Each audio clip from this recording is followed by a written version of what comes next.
بسم اللہ الرحمن الرحیم۔ حضرت حمزہ رضی اللہ تعالیٰ عنہ کا قبول اسلام۔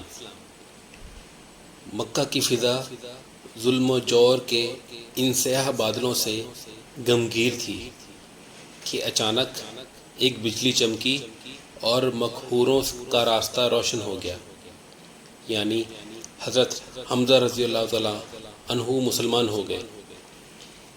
ان کے اسلام لانے کا واقعہ 6 نبوی کے اخیر کا ہے، اور اغلب یہ ہے کہ وہ ماہ ذی الحج میں مسلمان ہوئے تھے۔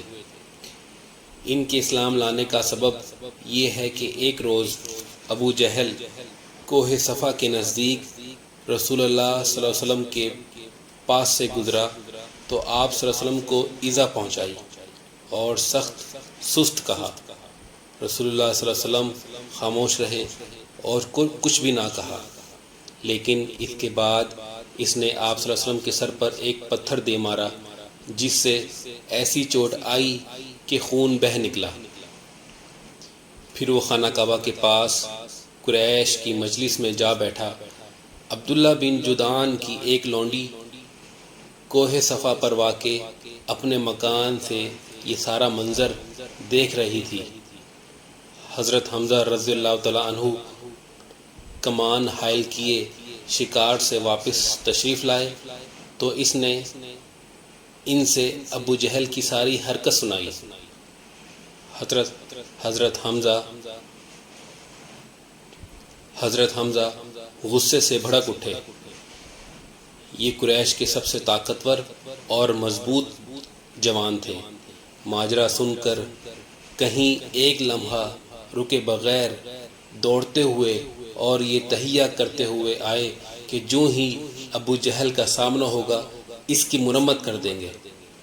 چنانچہ جب مسجد حرام میں داخل ہو کر سیدھے اس کے سر پر جا کھڑے ہوئے اور بولے، او سرین پر خوشبو لگانے والے بزدل، تو میرے بھتیجے کو گالی دیتا ہے، حالانکہ میں بھی اس کے دین پر ہوں۔ اس کے بعد کمان سے اس زور کی مار ماری کہ اس کے سر پر بدترین قسم کا زخم آ گیا۔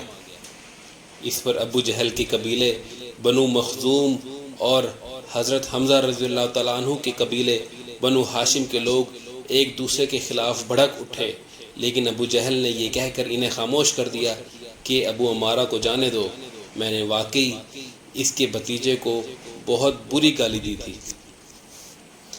ابتداً حضرت حمزہ رضی اللہ تعالیٰ عنہ کا اسلام محض اس حمیت کے طور پر تھا کہ ان کے عزیز کی توہین کیوں کی گئی، لیکن پھر اللہ نے ان کا سینہ کھول دیا اور انہوں نے اسلام کا کڑا مضبوطی سے تھام لیا، اور مسلمانوں نے ان کی وجہ سے بڑی عزت و قوت محسوس کی۔ یہ واقعہ کتاب الرحیق المختوم صفحہ نمبر 144 سے لیا گیا ہے۔